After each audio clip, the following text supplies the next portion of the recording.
let's go. Let's go, let's go. Let's go, let's go. Ladies and gentlemen, welcome back to the Nashville Tour Stop podcast, episode number 111, featuring return guest, Miss Tory Grace. Welcome to our new podcast studio. Hey, hey. We are now So happy to be recording here. live on Music Row here in Nashville, Tennessee, in a beautiful podcast studio, courtesy of Interstate Music. It is much more spacious and smells less like dog than my living room. Beautiful. I'm happy to be here. I'm delighted to have you. What have you been up to? I haven't seen you in a week. I know. It hasn't really been a week. When did we get coffee? We got coffee like Oh, a month ago. Oh, shit. probably a month. Yeah, it's been, I was like, I don't think it's been that recent because I don't leave my house that often. I don't either. What have I been up to? I just put out a single over the weekend. That was called Match. That was called Match. It was a shit show. Yeah, I was following it all on Instagram. What was going on? There was a minute of silence tacked on the end. Oh. So I had to delete the thing completely and re-upload. And That's a nightmare. it takes like 3 days for it to disappear, and it still hasn't disappeared, but the new one is already up. So now there's just two versions. I don't know which one people are streaming. But if you're listening to this, please stream the 3-minute one. Do you know not how the that 4-minute happened? one. Do you have any idea? It was just an oversight in like production and like the Just mastering. 3 minutes of silence. I can imagine when you saw it on like Spotify the first time, you're like, why does this say that it's 4.5 minutes long? I didn't even notice at first. I actually picked it up pretty fast. It had been out for like an hour. And I was like listening to it to see how it sounded on both of the things. But usually when I press play on something, once it's over, it'll just play back from the beginning again.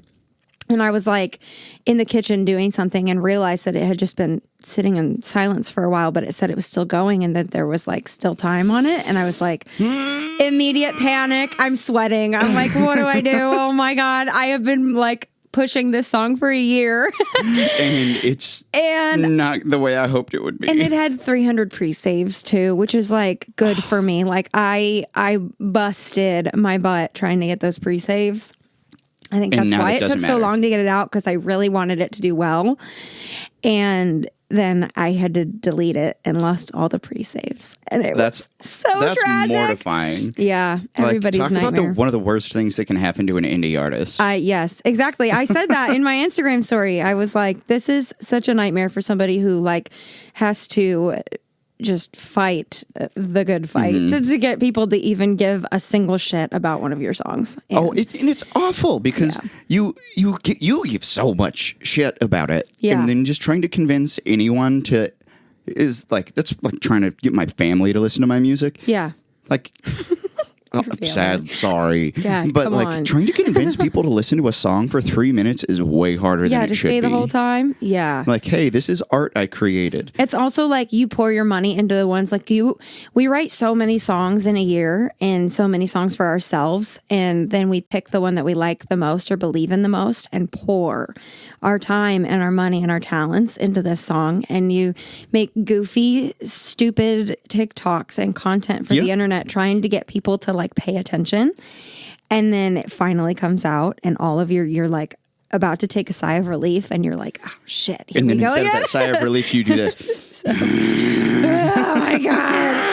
I think I called my friend Kayla. You know Kayla Crow. Yeah. She's one of the most phenomenal people in the world. And I called her and was like, I need you to help me. And I was like, I'm quitting. I give up. I don't want to do this anymore. She's like, are you for real? Like, I go through that almost every day. I'm just like, I hate this. I'm done. And then something normal happens. Like, nope, I'm done. Nope. I'm done.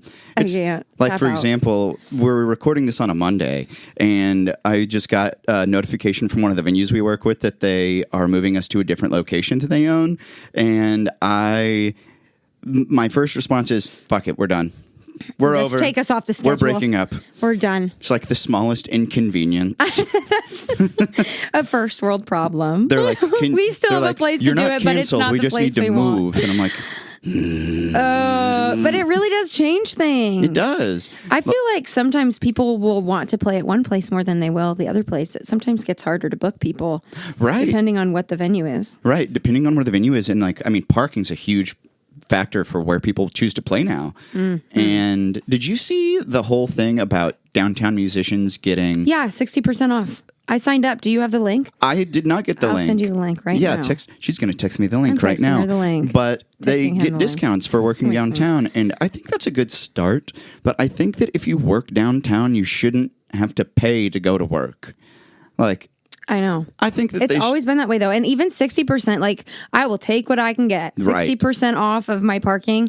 But still, if that's $35 to $40 parking, 60% off of that, you're still paying $15-$20. And on a good day, that's not that much. But on a bad day, that could be all of the tips you made. Yeah. Yeah, I just recently played at a venue that I play at pretty often, and there's recently been like a change in management, and so our schedules and like our base and everything has changed. But I got scheduled for a night that there was a private event. That blows. And I didn't know prior to showing up that it was a private event, a corporate buyout of the whole establishment, which meant I couldn't have my QR code up on the screen. I couldn't have a tip jar out. And they said they were going to pay double base pay, or that was like the understanding. But that was not the case. That was not the case. Yeah, and what sucks is venues have so much leverage over the musicians to be like, oh, well, these are the rules now. Yeah. And if you don't like it, you can leave. Yeah, if you don't like it, we'll find somebody who will play for free or play for less than you play for. Yep. Because there are other people who are begging, and it's like, okay, it's this constant battle between choosing to be grateful for what you have and standing up for like And what not you have to offer. Not taking shit. Yeah, not being taken advantage of. Right. And knowing that like I know what I bring to the table. I know like what I deserve to make, and I know what I need to make in order to keep a roof over my head. And you're better than these kids who are willing to play for free. Like, what I hate to say it, but when you start charging like a legitimate rate, it makes serious people take you seriously. Yeah. And that was one of the things that happened early on with Tour Stop. It was like, I got my first, what I called like my real client, and I charged what to me at the time sounded like way too much money. And then all of a sudden, these people are just like, okay. You're like, oh, shit. Yeah. I have to deliver now. Yeah. And then it makes people take it more seriously. Yeah. Because you take it more seriously, the place takes it seriously. And I wish that more people understood that. Because they're like, why would we pay Tour Stop to book rounds or whatever when we can get people who will do it for half or for free? And I'm like, because we're better at it. Yeah. We're better at it. Yeah. You want reliable, talented people to show up. This is what we offer. And then there's some people who don't offer reliability. Right. And that's why it costs extra. Reliability costs extra. Yeah. We should put that in our contract writers. Reliability costs extra. Yeah, I have this idea to wear a shirt downtown that says cat calls are an additional $10. Because I'm never heard that sick of before. being objectified. And I should get paid for it, damn it. What are, I mean, there's probably hundreds of them, but give us a Broadway horror story of just like something weird that's happened while you've been playing. Okay, this happened very like a week ago. Okay. Swear to God. I was playing at one of my favorite stages to play on downtown. I co-front for like a rock band downtown when I'm not playing like acoustic solo or acoustic trio stuff. Most of my schedule is like playing like Evanescence and like the hard shit downtown. And we played the closing shift, and our guitar player came out of the bathroom. And he said, Tori, you need to go upstairs and you need to count the tips and you just need to stay up there. And I was like, okay. There were these guys that were like kind of like lurking on the side of the stage all night. And like I'm used Looking to it. or lurking? Lurking. Lurking. Ugh. Like, okay. Like sitting on the side staring at me like this. Gross. I like turned over earlier that night to a guy and was like, hey, like, did you want to request something? Because he was just standing there staring at me. So I was like, did you want to request something? He's like, oh, no. He's like, I'm getting everything I need right where I'm at. And I'm like, what are you talking? I'm like, ew. He's like, I'm just checking out your ass, essentially. And just like walks away. There are people that just say weird shit all night. But like the guitar player comes upstairs and is like, yeah, there's a guy in the bathroom. There's a couple guys. They're like in a stall together talking about like game planning, how they're going to get the singer girl to go home with them. Gross. And how they had like a backup plan. And then they like go into like vulgar detail about what they want to do. and they got escorted out of the bathroom and out of the bar. It was awful. And you know, it's like sometimes I'm like, the little things it's sad to say, but a lot of these bands downtown hire a woman co-front on purpose because we can run the bucket and we're approachable and we're friendly and we have the eyelashes, you know, and drunk dudes are more likely to give you money than they are the guitar player. Middle-aged men will tip me more than they will tip the guys in the band. That's an unfortunate sad, reality. But it's true. And for the most part, I know that is my role stepping into it. Like I know that's a big reason of why I'm there. But I also know that the guys that I work with are incredibly respectful, and they're not they have me there look because at you like that. They believe in my talent. They believe I'm talented, and they want me to be a part of their show. And so it doesn't bother me that I'm with them, but it just gets like out of hand. There are a lot of times where I'm like, I know when I'm about to run the bucket that somebody is going to probably say something to me. People will like lean up to me and put their head right on my ear and just like say bullshit into my ear. But there are other times where, and that'll happen and I'll be like, it's part of the job, whatever. At least they gave me $100, you know, whatever. I guess money talks. Whatever. You're like, turns out that much of my dignity is $100 a second. Right. But there are other times where it's like I'm walking through the bar and somebody will reach down and grab my ass. And that's when I turn around and say, don't fucking touch me. Don't fucking touch me. Don't get your hands, your filthy, nasty, dirty ass hands. It's like, this ass is $10,000 a squeeze. Yeah, I know. New t-shirt. Ass grabs. And I have a pretty good relationship with like the security people there.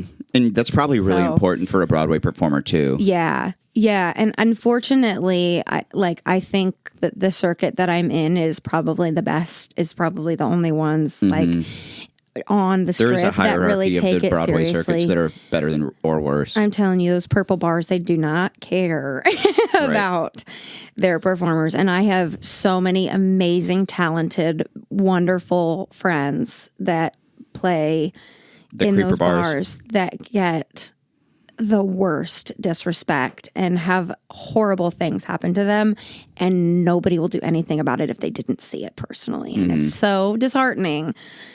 Because this is our job. Like we want to be able to do this and like go home loving what we do. And sometimes you just don't. Sometimes you just don't. Yeah. It's one of those days like when stuff like that happens, I can only imagine that you're like, do I love this much? Right. And that's when it does feel like work. Yeah. And not fun. Because sure, when you're playing Chicken Fried or whatever, or Heads Carolina, and people are singing along and having the best time of their life, that's when it's fun. Yeah. But then you have to go around it, and then you do have to occasionally smack someone, be like, don't touch me. Yeah, get your hands off of me. Like, and I hate saying it, like that's something that's a problem in probably every industry. Yeah. Because pervy weirdos are everywhere. Yeah. But in the waiting industry and the everything. Yeah. I've been pretty lucky that I've never had to have too much of that. But I have experienced some of it with Tour Stop in the past, where I've encountered those people at my shows who have had interactions with me. And I, in my very small way, have been like, oh, this is what girls go through every day. Yeah. And so props to you for being able to tolerate that. But God, I can't imagine how annoying that must get. It's really hard. it's really hard. I have been like slipped things in my drinks in places that would be the last place that you imagined it would happen. And you just, at the end of the day, like I've gone to a lot of therapy for it and like worked through it. And I obviously still show up, but it's not because I love what I do and I really, really believe in what I bring to the table. And I really believe that I'm here for a reason, and that like I haven't left after all of this. Like I've been able to still show up for a reason. I think that the term, the 10-year town, is not just like 10 years until you have your number one. Yeah. I've been thinking about it from a perspective of 10 years until the people around you just quit. Yeah. And I hate saying that, but like it's probably a reality of people who have things like this happen to them, and they're like, I can't tolerate this. Yeah. And props to you for you did it. It's You're crazy doing that it. you say that because I've been thinking about that a lot too. Because I'm about to be 5 years in, so I'm halfway through my 10 years of being. It'll be 5 years in June. Wow. And I've been thinking a lot about like, what is it that makes somebody want to leave after 10 years? Because it's not that you're like, I mean, half of it has to be that you're showing up to these like rites every day and you're putting out this music and nothing is sticking. Nothing's happening. But what's the other half of it? The other half has got to be the experiences that you've had and the people that you've met and the friendships that have like come and gone and like relationships that have like exploded in your face. Right. And it's the things that you've experienced and traumatic things that have happened. And you get to a point where you're like, is it really worth all of this? Is it worth the anxiety and depression that I go through to have that 4 minutes of fun? Yeah. And this last year has been the hardest of all of the years that I've been here. I don't think I left. I think I might have played 5 or less writers' rounds last year. Wow. Because I was just so burnt out, not on like chasing my dream necessarily, but I was just burnt out on like, trying to be relevant to other people. I was burnt out on like putting all of this effort into being the best version of myself and coming up short all the time. And I was insecure. I was the most insecure I've ever been in my life, which is kind of saying something because I have been through some shit in my life. Stuff. But the last year of my life has been really one where I had to look in the mirror and say like, okay, am I going to push myself through this, or am I just going to start digging my grave now? Right. Like, Because I remember Dark. last year, you said you didn't play very often. I actually had you on one of my lists of people, like I call it people not playing right now. Yeah. So I know not to bother you to like ask. Because like when it's time, and if the time comes that you do want to, you'll tell me. Yeah. You'll reach out. But I don't want to constantly like, hey, Yeah. hello. And then I wouldn't want to guilt somebody into playing Yeah. when they don't have it in their heart to like enjoy it. yeah. Because you're playing writers' rounds for free, so it should be fun. And if it's not fun, don't do it. Yeah. Like that defeats the purpose of it. And going and showing up and going through the motions defeats the purpose of what the like writers' round scene and community is for. Yeah. And there's people who I see it all the time. The people who the eyes are glazed over and they're just playing, and then the moment, all right, thanks. It's like, you didn't even want to be here. I have to remind the kids on stage, and I use kids pejoratively because like I'm getting old, but like the kids on stage, just like you have to want to be there so bad. Yeah. It's like with the pre-saving. It's like you have to want it 1,000 times more than the people who are looking at what you're selling. Yeah. And if you don't want it, why would they? Yeah. It's like, Yeah. she's only promoted this show once. She probably doesn't really care. It's probably not that important. I won't go. Yeah. Well, I was also going through like a genre shift too. And so that was like really different. I was kind of figuring out, who the fuck am I? Like, Right. what is going on? Who is Tory Grace 2.0? What makes me feel the most myself and feel the most alive? And I'd kind of gotten to a point where I was walking into these writers' rooms and writing all sad girl country stuff. And I was just leaving every room, bawling my eyes out. Right. Because I'd have to sit there and dig through like years of trauma and retell Trauma these songs. stories of things that had happened to me and things that people had said to me, and relive the way that it made me feel all the time for the sake of a song. Tough. And that gets exhausting too, you know? So maybe it is a little bit that like you're tired of like chasing the music thing, because it causes you to like feel everything a little deeper than everybody else in the Right. world. And yeah, that was crazy. And then I started making this music that's really just like angry and sassy, and I think I changed all of my sadness to like So angst. you changed your genre from the sad girl country to what would you call it now? It's like, don't fuck with me. Don't fuck with me. I feel like there's two types of female country music, and I'm sure you've seen the meme, and it's like I'm sad or I'm going to kill you. Yeah. yeah. Oh, That's why hit Goodbye Earl was such a hit. It's funny, like on TikTok, I post a lot in my car. I think that's probably the only videos that I have that like will do decently are ones where I'm sitting in my car lip syncing my songs and whatever, and I'm seeing this like repeating, like this pattern is happening where people keep commenting on like songs and saying this is a narcissistic abuse anthem. Oh my god. And it's happened like to 3 of my songs now. And I'm like, yeah, okay, I'll write the narcissistic abuse anthem. Like that's, maybe that could be my thing. But I'm like, man, have I really like been through it that many times where all of my It's songs like all of my music is about this. It's about narcissistic abuse because it tracks. But I mean, I started thinking about it kind of like all of the songs I were writing were just like my funny music, and it's like, sure, all of this is funny, but do I have other feelings? But it's like, do I have narcissistic abuse feelings? Are you?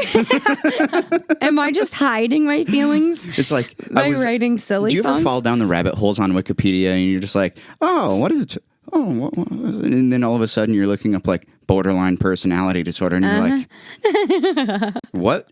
What about me looking up Kevin Bacon got me to borderline personality disorder? Oh my God. And like I had it the other day where I fell down one of those rabbit holes and I was looking up like the scientific credibility of repressed memories. And it turns out that that's like hokey, because people who have like repressed memories and then you go to therapy and it can turn into false memories where you remember something that didn't actually happen. Yeah. And it's like stuff like that. So I don't even remember why, but talk about the rabbit hole we fall down. But that's going to trick me into thinking that like these vivid memories I have as a child are not real. Maybe if I fall down this rabbit hole, I will recreate something that I can then write about. I'm going to, for real, I'm going to go. Well, talk to my we therapist about actually met for coffee, you mentioned, to brainstorm a podcast topic. And we don't do topic episodes very often, but it's something that I don't remember what inspired the conversation. You posted on your Instagram story and we're like, musicians, don't be afraid to ask for tips. Oh, right. Because remember, you're playing we for do free. we do play for free, and some of the Broadway gigs, that's something we'll get to, but like we live on tips, and it's important to know like how to do that, when to do it, and why to do it. So Tori and I did a little brainstorming. So we have our notes. We have for our the notes. video. Yes. But for those of you listening, we're gonna title this episode, even though it's with Tory Grace, "How to Make Money When You're Not Making Money." You're not making money. Different strokes for different folks. This is yes. Then Tori put down on our notes, "Different strokes for different folks." It's true. But we have a bunch of different things we're going to talk about, but we have 3 main categories we're going to cover today. We're going to talk about playing writers' rounds, playing the Broadway and cover scenes, and then we'll get into live streaming. Yeah. But just to start off, Tori and I were discussing the importance of writers' rounds. So before we even get into how to make money doing those, make sure that you want to be there, because again, if you don't want to be there, everybody's going to know. Including Everyone yourself. will know. The audience will know. The person who booked you will know. And the people who are on stage with you will know. So, Tori, would you like to do point number 1 on our Writers' Rounds notes? Point number 1. We talked about QR codes. That's something that I used to do. I would have a QR code of my link tree, and I'd put it on every table. That's actually something that I started doing because of you. Did you do it? I did it. Oh, yeah. I printed off like 100 little business card size QR codes, and I laminated them in my house. I have a whole stack of them that I take with me, like if I'm on the road or if I'm playing, like it works wonders when I'm playing like places like the listening room and like kind of that like table seating. Right. I guess you could do it at like Cambria too, Right. like those tabletops. If you set it on top and so like mine have the QR code with the logo on it, and then underneath it it'll say like scan to learn more or tip tonight's artists. So like with the link tree that it goes to, it's got at the very top like tip tonight's artists, and then it's got all of the other relevant stuff like our other calendar dates, and then like social media and everything. And there's so many ways that you can engage with your performers, or excuse me, well, I guess your fellow performers. Yeah, your performers are sitting there too. With your audience members, because one of the things, I forget where I read it, but it's about like how to make a sale. And the best way to make a sale is to make the product you're selling as simple as possible to purchase. Yeah. And the more steps somebody has to go through to give you money, the less likely they are to do it. So if you have that link tree with your like Venmo or your PayPal, and it's one click or 2 clicks away, people are probably going to do that. But Yeah. as soon as you have to start like, oh, is it Tory Grace with an I or Tory Grace What's with the a last Y? 4 digits of your phone number? Okay, here's a pro tip. Tell them right before. Sometimes I will just like say, hey, there's a QR code.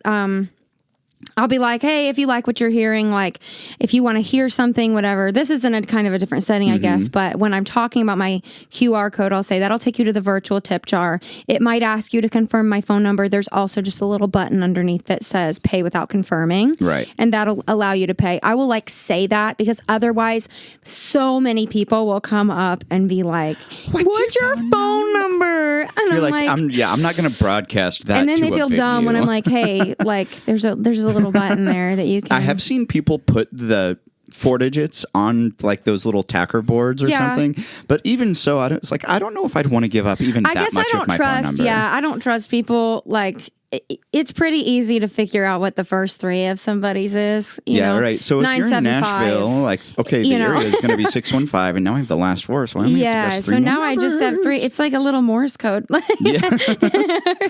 Like, I just recently got a new cell phone number, Yeah. and I've had a bunch of people ask why. Yeah. And I'm like, well, Too many people have it. that's the real reason.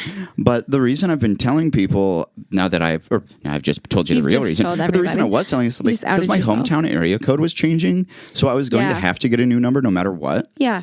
And I was like, well, this is a perfect opportunity to clean the slate. Yeah. And I had this one guy who took my phone off of a table at the Cambria Hotel once, called himself from my phone No, while you to weren't give looking? him my number. And he's like, yo, I'm going to call you and we can talk about booking some shows. I was like, all right. So no. That's crazy. Number one, we're not doing That's that. some crazy girlfriend shit. And Like that's something that a crazy person would do. so I closed the conversation with him and said, you have one chance to not use my number wrong. Yeah. One. And he left and immediately texted me a link to his Google Drive of his new album. And I was like, wrong, unsubscribe. No, that's crazy. And like that happens. And I don't want that to happen. Yeah. So clean the slate. Oh, so our producer Alex asks, what would be a good first text? I said, don't do this the wrong way or whatever. A good first text would be to say, hey, nice to meet you last night. How can I get in touch with you about booking shows? Yeah. What is a more effective way to get in I'm touch? sorry for the way I took your phone. Hey, I'm sorry for the way that I acted. That's it. Hey, please forgive me and don't let this burn our relationship. Yeah. So if he had texted me asking like, what is a like more professional way for me to get in touch with you, Yeah. that would have been more acceptable. Yeah. But the fact that he immediately just texted me a Stole your URL link to a bunch of WAV files, I was like, nah. Here's my EPK. Yeah. Here's my EPK. I know the link doesn't work, but if you change these 4 characters that are lost inside of the URL, then you'll find it. But if you don't book me, I'm going to give your phone number to everybody now that I have it. Like, there's a venue here in town called Fat Bites. Have you ever been there? I've heard of it. So Wait. I think it's is it relatively new. Is it in, It's over off of Lebanon Pike. that's what I was going Kind to of by say. the It's in airport. Donaldson. I don't think it's new. I think it's been there a little while. Is it pretty old then? It's kind of over by Ace Hardware or whatever. Yeah. But I was going to go there over the weekend, but I went to see what the calendar was, and I went to their Instagram, and I clicked the URL on the Didn't work. Instagram, and it didn't work Of course not. because they had their own. They're kind of like a small. Yeah, it didn't Yeah. work. So I East messaged Room. them, and I was like, hey, your website is misspelled on your profile. And like, I'm not trying to be mean. I was just like, just so you know, Oh, no. your business website currently is Fat Pites, Pite. Oh no, not Fat Pie. Fat Pites. But I was like, that's something that you should fix. So I'll just. Pies. So to put a cap on the QR code thing, like the easier it is for people to purchase your product, the better off you will be, and the more likely you'll be to make more money. That's crazy. Yeah. So let's go on Okay, to so point pretty number much- 2 here. I put cater your tip spiel to different kinds of audience members because Tori was also talking Yes. about the weirdo bros versus you've probably interacted with the mom and dad crowds and the boomer crowds and everything. Yes. Like, you do need to have different things to say to different types of people because, again, you're selling the same product. But think about like the commercials you see on TV and everything or on the radio. They're all catering to a specific demographic. And that will help you sell more directly to different people. Yeah. So if you say something like, I'll play this song that's by this artist, you might be looking at somebody who's wearing like a Jason Aldean shirt and be like, I'll play an Aldean song. And they'll be like, yeah. Read the room. Yes, exactly. Read the room. Read the room. And that's something that is, it's not in, you don't start with that. You learn that. Oh, yeah. But that's why you try. And that's why you can, for example, when you're trying to cater to a specific audience, what are things that you look for in an audience to do your tip spiel? I think like in a writer's round setting, first I would kind of cater what I'm playing to the room of people too. Because like you said, if somebody's wearing an Aldean shirt, I'm probably going to like sing something that's a little more in that style because I want to capture them. Or I'll like listen to what other people are playing and kind of try to match the energy of the round so that it's not like you're not sticking out like a sore thumb or anything like that, which has nothing to do with tipping. But I think like when I am pitching the tip jar to a room of people, one thing I will do, and it's also the next point that we were going to hit, I will speak as if they've already tipped. Right. And say like, hey, thanks for throwing some love in the tip jar. If you have like, we are all working for tips tonight. I'll speak on behalf of everybody and say like, hey, everybody that you've seen on this stage tonight is playing for tips. Yeah, playing for free. They're here simply because they love music and they want to be able to play the music that they are writing. And reminding the audience that you are playing for free and you are working for tips is oftentimes the thing they didn't know. They don't know you're not getting paid. Yeah. So they may wonder like, why would I tip you if you're making money? But as soon as you tell them I'm doing this for free, it kind of tricks them, like, so to speak. They're like, wow, I had no idea that they weren't getting paid to be here. Yeah. I think that works for like any setting to just be like, hey, like, thank you if you've thrown love in the bucket already. If you haven't and you enjoy what you're hearing, we do have this bucket down here, and everything is split 3 ways, 4 ways, however many people are on the stage, and that's what we go home with tonight. I'll say something to that effect no matter who's in the room. But I think as far as like catering to the crowd, you kind of know based on like how well they're listening or how rowdy they are or who's sitting, even like down to like posture. I feel like sometimes you'll see a room full of like businessmen, and that's when you know you're going to want to keep it a little more poised. Right. You don't want to start dropping F-bombs in front of grandma and grandpa. But if it's like a bunch of people are just drinking, having a good time and interacting with you, I might say like, hey, if you like what you're hearing, throw some love in the bucket. If you hate it and think we should quit, maybe you should throw your whole wallet and we'll go get lessons so we suck less next time. You know, that'll land better with a room of people that are like laughing and engaging than a room of like businessmen or grandparents that are like... They're stiff. Yeah, yeah. Yeah, so being able to cater is something that you do learn, and it does come with experience, but don't be afraid to try new things. Yeah. Don't be afraid to try to test out different things, so to speak. Yeah. And don't sound needy. Don't sound needy. First and foremost, don't be awkward. As soon as you make it awkward, and it goes for playing songs too, like... If you play something that diametrically changes the temperature of the room, people will be like, yeah. It's like that. What song was it? Try that in a small town that got a bunch of flack. Like you can't make jokes about things like that in front of people who clearly like that stuff, and also people who you don't know, right? Because you don't know how they're going to react to it. I learning experience. In 2020, we were doing shows at Old Red up on the roof, and it was like right after the mask mandate got lifted, and I made a joke about the masks. Oh, no. And I have never heard crickets so loud. Yeah.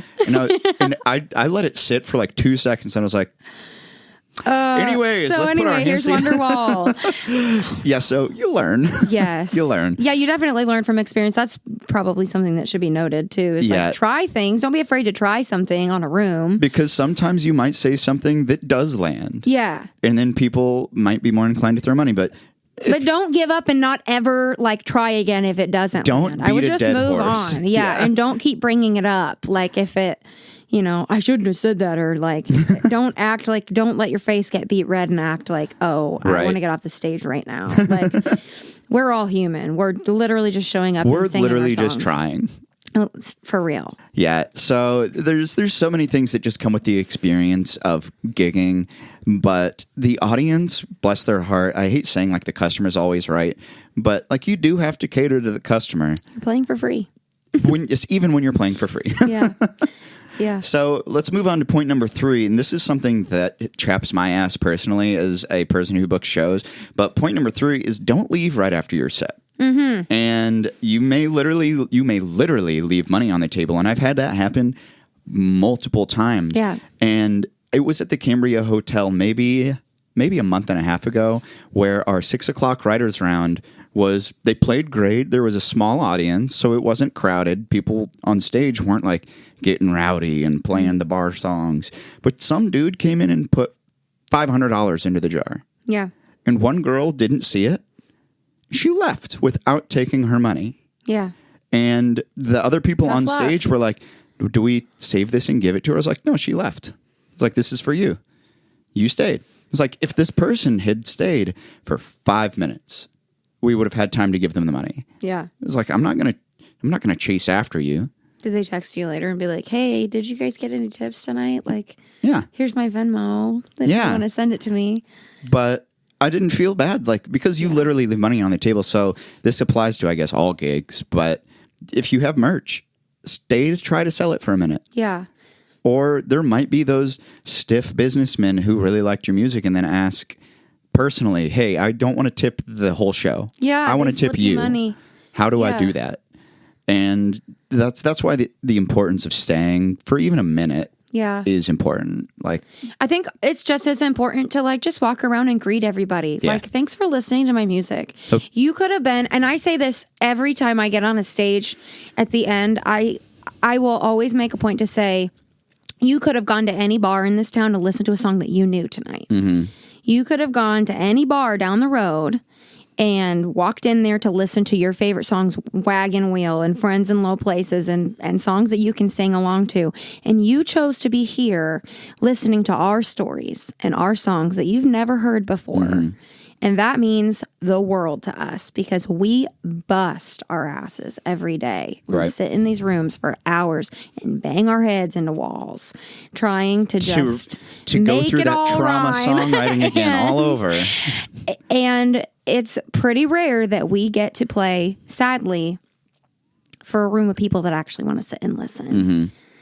And so it means a lot that you sat and listened to music that you didn't know. Right. And even if they don't tip, I still make a point to say that Because it it's- makes them feel like they had a more meaningful yeah, experience. right. Which is, that is the freest way you can support a musician is to follow them on social media. Those numbers matter. And those people who will listen to your music, those streams, like they matter. And so I think that like it's just as important to not only stay after your round and not leave right away, not be in a hurry to go home and put your pajamas on. They'll be waiting for you. Like, And don't whether worry, you we get there in all 10 wanna minutes or leave. 10 hours. We all want to We've go all home done and put it. on our pajamas. And we've all left early too. Right. Like we've all done it before. I mean, I've had to go to other shows before and had to like literally pack up and run downstairs at the Cambria to play at Nash play at House. Nash House. Like I've had to leave to go play somewhere else. And maybe that's something that everyone should consider, like managing your time slots a little better too, Right. so that you can fully give your attention to That everywhere actually that you are. happened at Tour Stop not long ago, where somebody had booked themselves to play the 7 to 8 o'clock round at the Cambria, which is downtown on 8th Avenue. Yeah. And they came up to me before and they're like, hey, I got to leave for another gig that starts at 8. And I was like, oh, are you playing downstairs? And they're like, no, I'm playing over at the Nashville Palace. And I was like, Oh my I was like, gosh. oh, honey, you're That's not. so far away. He's like, you're not playing. That's like so far You're going to be away. 25 minutes late to your show. That's wild. Like, I don't know what part of you thought that you could make it from downtown Nashville to Opryland in 1 minute. Teleport. Like, Yeah. even if you took a helicopter from the roof of the hotel, it'd still take my 5 minutes to get there. gosh. Yes, but I think like it's just as important and you're literally leaving the money on the table as well if you leave right away. Yep. But I think it's just as important to go and talk to everybody that's in the room and just be like, Show hey, the people thanks you for care. listening tonight, or just make yourself available to them, because a lot of them will come up to you and be like, hey, like, you were amazing tonight. I really liked your songs. I really connected with this one. You can talk to them, and sometimes they'll slip you a little money and be like, hey, like, I just wanted to give you this, like, keep going. I've played in like trio settings where when I'm like walking around, or played in like full band settings where I'm walking around just like to go to the restroom in the middle of my set or whatever, and somebody will be like, hey, like, I've heard your story before, and I just want you to know, like I had somebody that came up to me and was like, my daughter went through what you went through, and I hope that you will keep fighting for good in this world. And he handed me $100 and gave me a hug, and he wiped a tear from his eye and walked away. And like, and if you had left immediately, that wouldn't have happened. He wouldn't have gotten to have that cathartic experience. If I you had wouldn't just have gotten to know stopped to that say hey to you him. contributed to that. Yeah. And then you wouldn't have gotten the money. And it's not even about like, you know, I hate to be like, you know, money, you know, like hungry for money or whatever, but like there are people who are waiting to be thoughtful to you too, like waiting for like a connection with you. And that's just as good of a tip as a money tip is. So, because sometimes it's like it reaffirms you that like, I don't suck at this. Yeah. It's like, it's those little moments that remind you why you do it. Yeah. Because sure, like you said, we didn't get into this to be superstars. We didn't get into it to be rich. We got into it because we love the art and the craft of songwriting. And dollars to donuts, we want people to like our music. Yeah. And then sometimes, even if they don't have $100 to throw in the jar, if they say they liked your music, you're like, thank you. Oh my God. I'm on a high right now. Do you want a hug? What's Gypsy Rose? I'm on a high right now. It makes me misty thinking about it. Well, here, let's go through a couple more of these here. Let's go on to number 5 here, and we've talked about this a little bit here. Said, do not say, I know this is awkward. Do not, because it wasn't gives awkward. me the ick. It wasn't awkward. As soon as you acknowledge that something feels uncomfortable, then it becomes uncomfortable. So when you're asking people for tips or to contribute to the tip jar, I call it the Taco Bell Fund. Don't tell people it's weird to give you money. Yeah. You want them to feel secure in the decision that they're going to give you money. And the more safe and secure they are dropping that money into your tip jar, the more they might put into it. Another one that really gets me is when people are like, you can tip us. Blech. Like when they, we do it, wink, wink, and nudge, nudge, you know, like we have a tip jar down there. And Cringy. It's like, I'm like, oh, I want to die. Like every time I do a show at This is kinda awkward, but- every time I do shows at the Cambria Hotel, I remind people that we do have a tip jar and it is all going to the artists. But I say that it can go to their drive home, or like this can buy them groceries. Like remind people that we're all like the humanity behind it. Your $5 might literally pay to get me to my next gig. That is another thing I say at the end of every gig is like, hey, we're full-time musicians. And I know that's not always the case for everybody that's on stage. A lot of people will like work a job on the side and do their like writer's round stuff is really the only way that they get to play their music. But if you make a point to say like, hey, every dollar you throw in there is what keeps a roof over our heads, food in our fridge, our water running. But most importantly, it keeps us living this dream and doing what we love, which is music. It allows us to record our music and put it out. And that is because of people like you. And we wouldn't be able to do it without people like you. So thank you. You have no idea how much it means to us. If you give them bullet points of things that their money is going towards, this isn't going towards my next beer. Okay? This isn't going towards I'm not going to buy candy snack on the way home. I'm not going to stop and I'm not going to exactly. I'm not going to stop and get Sour Patch Kids on the way home tonight. Okay, this is keeping gas in my car. This is paying for my parking, so I'm able to go and like continue to chase this dream. Right. This is going towards recording my music, keeping a roof over my head. You know, maybe if you want to spice it up, you can say this is keeping me from living under a bridge. Okay, if you want to say something this a little is keeping silly, me from moving back into my ex, who I wrote the first song about. And please don't make me call him because it will not be a beautiful interaction. I can tell you that. Well, this is a great place for us to take a commercial message. I would like to remind everybody we are now recording an Interstate Music on Music Row. Check them out on the interwebs. We'll have all of that linked in the episode description. But we'll be right back with more of Tory Grace on the Nashville Tour Stop podcast.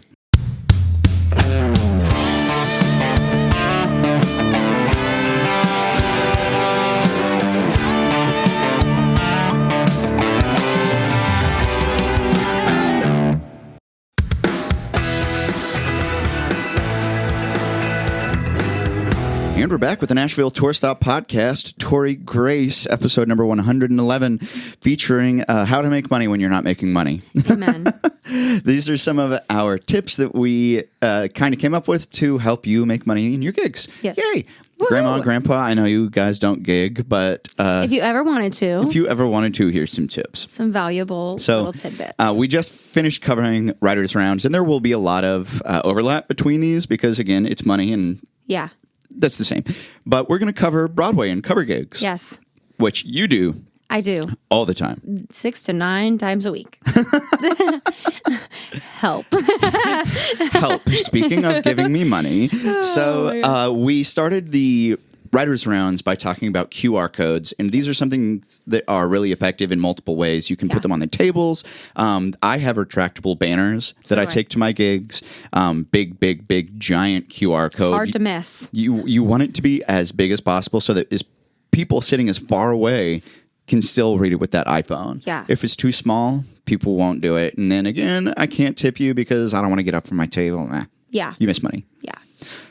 Retractable banners, QR Retractable codes. banners. That's base one. Yes. I think it's kind of cool to have two different ones, like two different QR codes. One that gives you a link directly to your Venmo or your tipping Right.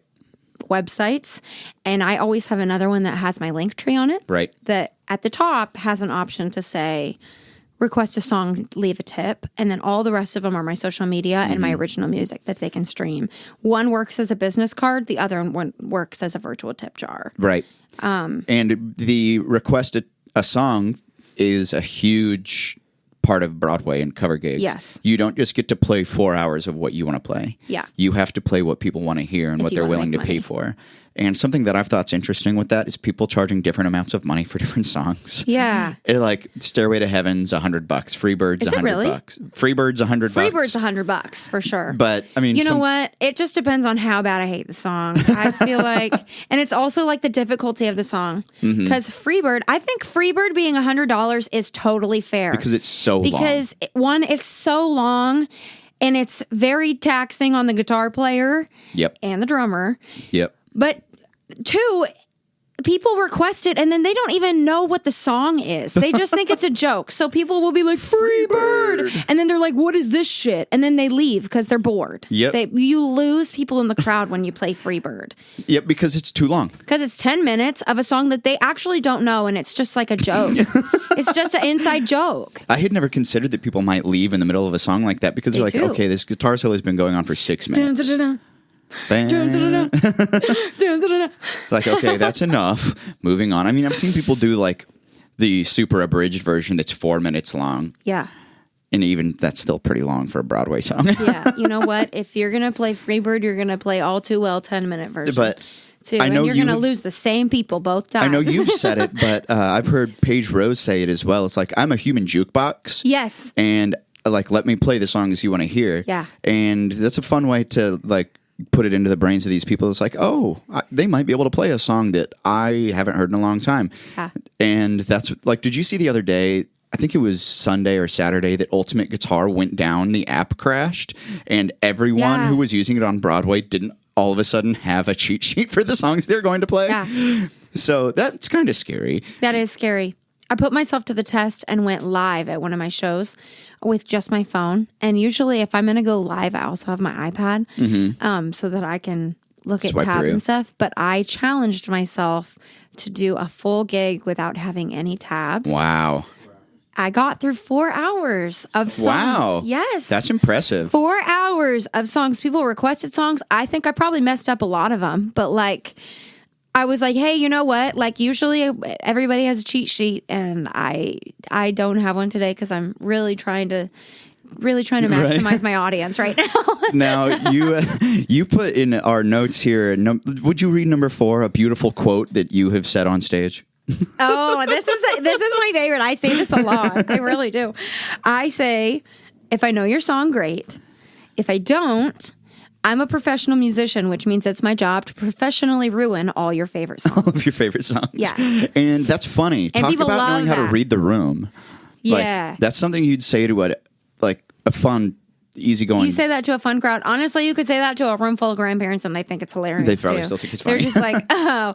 And there are also times where like I'll say that after I've messed up a song. Like, for example, last weekend I played at Assembly Food Hall by myself for 3 hours. And my first request of the day was a Zach Bryan song. One that I don't know. Right. And Like, let me ruin this for stupidly, you. they said what songs they requested when I really didn't know at all. And I stupidly listed this song as like, I could probably do this one if you don't like these other Do you options. have the AirPod where you can listen to the song at the same time? Yes, but I knew that the melody was repetitive the whole time. So I was like, I could probably get through this.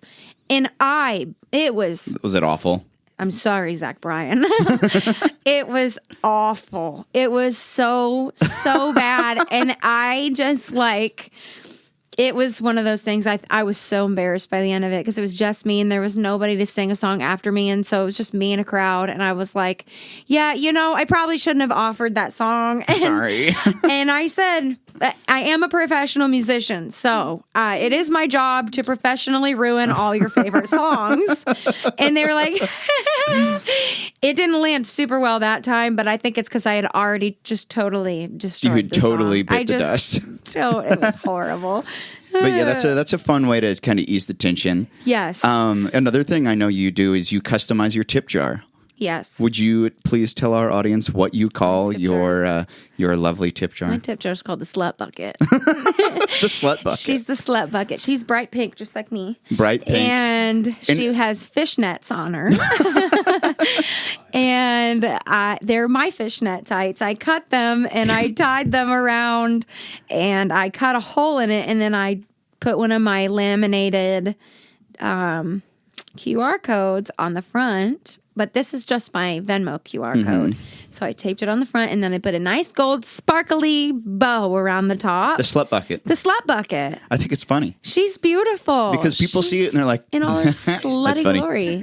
It's hilarious. People love it. Some people don't love it. And I'm like, you know what? You know We're what? just not each other's kind then, I guess. It's like, I'm playing on Broadway at 2:00 in the morning. Yeah. You're watching me play. You're going to objectify If me. this- I'm going to objectify my tip jug. Yeah, if you want to see my fishnets, my slut bucket's right there. She's right here. The only fishnets you're ever going to see me in. I'm just kidding. Yeah, I mean, years ago, I had my Taco Bell jar. Like, you just Yeah. dress it up like one of those old-fashioned water cups. Yeah. Like, make it funny. Make Make people it fun and cute. Make it fun to tip. Yeah. I mean- like sometimes coffee shops will like put those two out. and be Charmander, Pikachu. Like, right. Exactly. I see stuff like that, and it's funny. Yeah. And a creative. friend of mine named Meredith Shaw wrote a song called Just the Tip. Uh-huh. And it's like the big ones going slow and the little ones going quick. But it's all about how when people put in $100, they want you to see. Yes. But when they toss That in is so when they true. toss in $1, they're just like, there it is. They don't want you to see how much. But that's they another give. thing that we didn't even put into our notes. Write a tip song. Write a song about getting tipped because it's funny. Yeah. And did you know Daniel Niehoff? He might have moved before you got into Nashville. Did he used to do podcast stuff with you? No. Daniel Niehoff was a buddy of mine. He was an early tour stop performer, but he wrote a song called Tips Appreciated. And every time somebody tipped him, he would sing it a step higher, and he'd play Wait, it that's until so clever. He would play it until he couldn't sing higher. It was so funny, and I've seen people do the same thing for every time you put money in the jar, I'll sing faster. I got no money. And I think that's a really got funny no thing to do because it makes it interactive. Not only do you make money, but the audience is entertained. They're like, wonder how fast we can get this motherfucker to sing. But I don't know, like singing a whole song every time somebody tips. You know, like, Well, yeah, you don't sing the whole. Just like if, sing a little, If somebody throws I $1 got a in, you sing a little higher, and then somebody's like, you sing a little. And then 3 minutes later, you've got extra money and you had a good laugh. or maybe you do it in a different genre. There you go. Dude. Let's do a metal song to get tips. Yes. Well, we've got a couple more here in our cover gig. People do run their tip jars around. If Yes. you've got a friend in the house that'll do it for you, if you've got a member of the band, Yeah. or in your case, part of you said your Part of my job, yes. is being the pretty girl to run the tip jar around. Yes, but I will say it makes a world of a difference if you tell people you're doing it before you do it. Right. That is my number one tip about running the bucket is let everybody know you're running the bucket before you get off the stage. Because if you just start walking around, then you look like a beggar. If you start walking around, you might as well have a sign that says, "Won't lie, I need a beer," like while Right. you're walking around. If you say on stage before you walk off the stage, "Hey, like I'm going to be walking around with our bucket. If you like what you hear and you want to throw us a little love, come and find me. If you have a song you want to request $20, we'd love to give it a try. Or if you just want to come over and say, hey, I love making new friends. Like, come find Right. me. I'll be a friendly face in the bar tonight. Like, I'll be walking around. Don't be shy. Don't be afraid to come talk to me." Right. And then I'll get off stage. And that brings us to It the is next point. so much more welcoming. Yeah, the next point you wrote down is being approachable. Yes, be approachable. Like that's something that I think a lot of people don't. You wouldn't think of that as being part of it, but it's like I was such a nervous kid as like a high schooler. I wouldn't go talk to a pretty girl. Yeah. Like if you had been walking around and you came to talk to me, I would have been like, but Yeah. I know how to talk to girls now. Yeah. But if you're not approachable, all of you are listening like, no, dude, you've been super awkward Aaron, talking to sit Tori down. this whole time.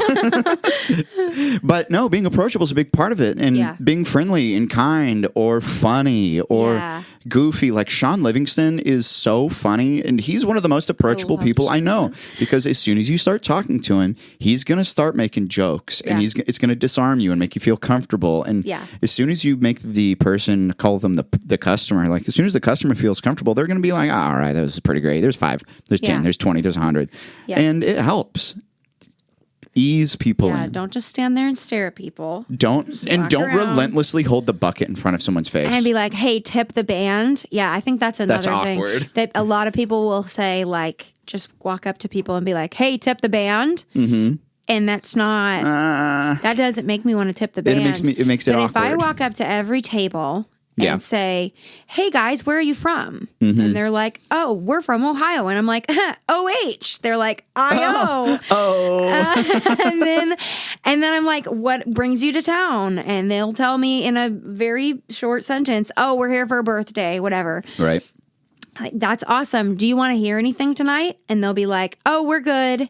Because they usually will know if I'm asking you, what do you want to hear? Right. That means, do you want to tip the band? You know, do you guys have anything you want That's to a hear? really good way to rebrand the question of, do you want to Yeah. tip the band? Is there a song we can play for you? Right. And they'll just, or people will be like, hey, what's that bucket for? I'm like, if you want to request a song or leave a little love for the band. And they're like, oh, are you the person that's up on stage? I'm like, yeah, I'm one that's of me. them. Like, that's me. Where are you from? Be approachable, be friendly, have a conversation with them. Right. And they will be somebody that they want to tip. Right. Like if Be you're fun. just a stone cold bitch looking for money, nobody wants to And like. that brings us to the next point, the final point for our cover gigs is if they say no, Yeah. don't shame them for not Right. tipping Well, why you. not? You know, Why not? Or like, oh, okay, you know. And I will admit there have been times where somebody be like, I just got here. You guys aren't even that good. And I'm like, Okay. okay. Or they're like, why do you have to do that? And I'm like, because this is how we make a living. This is my job. And sometimes it comes across a little rude because I'm just, a little, and but it's not like they're going to tip Right. me anyway. But at that point, it's like, some people are going to be rude about it. All you can do is just, the most that they can do is say no. Right. That's the worst thing that can happen. Right. And you just turn around and say, okay, or they'll say, oh, I don't have any cash. Right. Oh, we have a Venmo if you want to scan the QR code. And they'll be like, I said no. You're Like, okay. That's fine. Like, Have a good night. Have a good night. Have fun. Enjoy Bye. your time. Thanks Yeah. for your time. Don't dwell on the no. Yeah. Just go to the next person. The next person probably waiting to give you $100 for Freebird. Right. Probably waiting.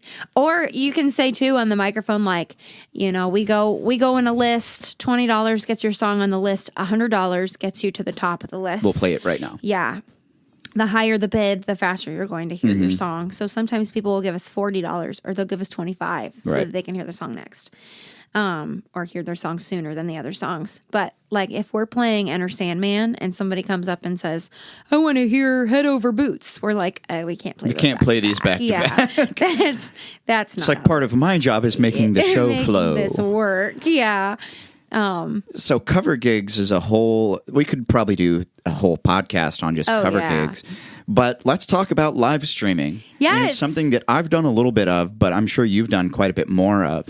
Yes. This started for me during the COVID shutdown. Yeah, me too. When there was no way to play real gigs. So start us off on the live streaming tip jar stuff. There are different ways that you can do it. I think you can, it also depends on like where you're streaming from. Because if you're streaming through like Twitch, you can also stream your Twitch stream to YouTube and you can connect it to Facebook and you can connect it to different like streaming services and you can customize your screen. Right. So that you can have your logo and your QR code and everything visible on the screen immediately. Right. All of those things. And you can point to them when you're, like, hey, one thing that I used to do is have a QR code that had my set list on it. So you can scan that QR code and then it'll take you to all the songs that I know really well. That's and you cool. can pick one off of that. And I never got to it, but I thought about adding like a price point to every, when you're playing by yourself, it's not $20 a song, Right. because when you're playing with a 5-piece band, $20, that's like $4 for every person, Right. If you want to hear a song and you want to hear me play it solo, it might be $5. $5. Yeah. But if it's like a song that's going to like, I'm not going to sing Heart. I'm not going to sing Alone by Heart for $1. So I'm also not going to sing Enter Sandman for $1. for $1. Yeah. You can add like a price point on like if you just make like a spreadsheet and whatever and say like these are your $5 songs. These are a little bit harder for me to play or a little bit harder If you want to see me do an sing. acoustic cover of Freebird, If you want to see me learn a $100. song on the fly and play it for you after just listening to it for the first time, $20. Right. Like you can put a price on that stuff. Or you can just play songs that people want to hear because they're following you. You're getting follows and like on places like Twitch, that'll get you like to different statuses. You can be an affiliate and then you can be, like you can get different rankings. you can do things so you like can make that more are, money off you can of do the stuff to streams. interact with the audience too and be like, hey, if you follow me on my social platforms, I'll play one of my originals for free. Right. Things like that. Right. That are cool ways to engage the audience so that they stay watching and they're like, oh, I like following you. And then next time they're like, oh, shoot, she's doing another Twitch. I'll watch this one. Yeah. And now I'll pay for a song that I love or they might pay you to play the song that you wrote. Exactly. Or they'll like wait until the stream's over and then send you like a gift and be like, hey, thanks for, that was a really fun time for me or whatever. If you push it that way, having your screen customized is a really good way to push a tip jar when you're on a streaming platform like that. If you're on TikTok, you can either pin your comment at the bottom, but it disappears every 60 seconds. So at that point, I would hire a mod to sit there and every couple of minutes be like, hey, virtual tip jar here. Right. Or they have these like different like little bit things that you can send and those turn into money. The currency is way smaller on those, but it's a good way to get like, you can get people to sub and then you can have sub only lives where the first hour is sub only. So only the people who are subscribed can comment and like interact and send you gifts and stuff. And then after that, it's open to the public. Oh, that's and the cool. public can still watch, but they can't comment. That's if they cool. don't pay for a sub. So then that gets people to either who want to comment and request a song to pay $5 a month for a sub. That's cool. Or you can set like a goal for like roses or like a penny a piece. So one time I was on TikTok live and I got like 40,000 roses. Oh my God. But that turned into like $40, which is $40 more than I had at the beginning of that set. And I was on there for 4 hours. Right. So it was a normal gig, whatever. That's $40 more than I would have had if I didn't do that. And what else was I going to be doing? Sitting there scrolling Sitting at TikTok home, anyway, right. And that's one of the things that when I was doing these live streams, we were at home all the time. I was like, okay, if I have nothing else to do, I'm going to make it as consistent as possible. And that's one of the things that I've tried doing with my regular tour stop shows. When on my shows, they're every week at the same time. Yeah. Every Tuesday at 6, every Wednesday at 6, every Monday at 6. Like, it's unchanging so that you don't have to remind people as much. Like, oh, Tori's live stream is going to be every Friday at 7 o'clock. Yeah. Cool. Yeah. And they don't have to remember as much. You don't have to remind people. You still do. Yeah. But it's easier to start internalizing for the fans. They can be like, oh, okay, well, I can't watch this week, but I know that she'll be back next Friday. I will watch that one. It's a regular thing. The consistency helps a ton. Yes. And that comes back with also like the consistency of the set list. Like, don't play it the same songs unless people are paying you to play the same songs. A lot of people will just have a list and go start from the top and just play down. But then people know what to expect. So then the next time they watch, it's like they're just watching you re-perform the same 10 songs for the first hour. So maybe make a note of like where you left off so that the next time you can start with like 5 different songs, and then just kind of, or if there's a way to shuffle it, if you can put it in a list that you are able to shuffle and like follow the same list in a different order so that people are hearing, you know, not the same songs every single week, I would do something like that. Right. But I think like, I always want to encourage people to just like, TikTok can be so discouraging and so disheartening because I just hit 160K followers, but I average about 300 views. Yep. Like, which is crazy. Which is wild.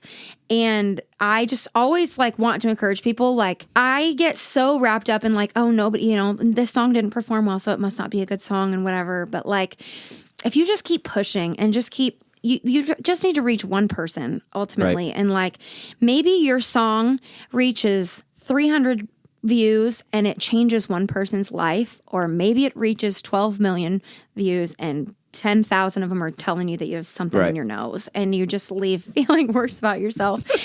But what I'm trying to get at is like, also like, you can really benefit financially off of that app if you really give it your all. And live streaming is a free way to do it. Yes. Even if you make $0, you are out zero. You don't have to leave your house to do it. There are ways. I just got to a point where I'm able to like buy into like I'm able to apply for the like the monetization stuff, the program of where you get paid for your views after that. So it took me a couple years to get there, but I didn't give up. You know, is it based on the number of views you get per video, or the number of views and likes you've gotten overall? So if your video is over a minute, it has to be over a minute for it to qualify. But once you get to like, I think it's once you get to like 150,000 followers. I might be wrong about that. It might be 100,000. It might be 10,000. Who knows? It might be a new thing that's just for everybody. Right. But you apply to it, and it's like every 1,000 views, you can make anywhere between 70 cents and $1.10. And so, you know, for me, like, who gets, you know, sometimes mostly 300 views, but occasionally I posted one the other day. It's sitting at like 11,000. And that'll pay out 10 or $12, right? Yeah. And then I have one that I just sat there for 3 minutes talking about my prom date in high school that killed his family. And that one got 2.5 million views. Okay. So whatever the math is of that, that's money. That's gonna hit my bank account, you know, and you don't have to just do music on TikTok. You don't have to just do like TikTok live streaming. Like, you can do a portion of it is like you singing, and the other portion is you building a coffee table, and the other portion is you just like answering people's questions and like just hanging out with people or whatever, or like making cocktails and just be there. Telling horror stories about your ex. I could go on for days. I like have so many crazy dating stories that I can sit there and... We were talking about that a few weeks ago with Kayla Woodson, how I had an idea for a podcast called Fumble. Yeah. Oh, put me in, coach. Because we thought it would be a lot of fun and just talking about all of our cringe dating stories. So we'll have to have you on maybe the inaugural episode of Fumble. Oh my God, please. Please. I have so many. I will save my Tinder dates. Tori, thank you for coming on the podcast today. This has been How to Make Money When You're Not Making Money with Tory Grace. Hey. Okay. Tori, you did have a new single come out called Match. Can you give your plugs, tell folks who listen to this week where they can find you, how they can give you money? Yes, you can find me on all streaming platforms at Tory Grace. Tory is spelled with a Y. Tory. ToryGrace. You can also find me on all social medias, Tory_Grace on Instagram, and the rest is just Tory Grace. TikTok, Twitter? No, Twitter's X now. Twitter's X and Threads, you know. I think Twitter's over. Facebook is Tory Grace Music. I'm not super active on that though, so don't waste your time there. We'll have a link to your link tree in the podcast my link episode tree. description. And at the top, you can request a song, leave a tip if you feel so inclined. Well, Tori, thank you for joining us. Would you like to leave our listeners with anything else this week? Just keep going. Keep going. Don't. I know you're tired, baby. I know you're tired. I am too. Okay. Well, ladies and gentlemen, it. thank you for listening to the podcast this week, recorded live on site at Interstate Music here on Music Row. We'll be back next week with more on the Nashville Tour Stop podcast. So in the meantime, give us a follow on your social medias at Nashville Tour Stop. If you would like to come to one of our live shows, possibly see Tory Grace or our producer Alex Amato live, you can come see them. All of our podcast episodes are produced by Amadio AV Solutions. Mr. Alex Amato behind the ones and twos. Thank you so much, buddy. We'll be back next week with episode number 112 on the Nashville Tour Stop podcast.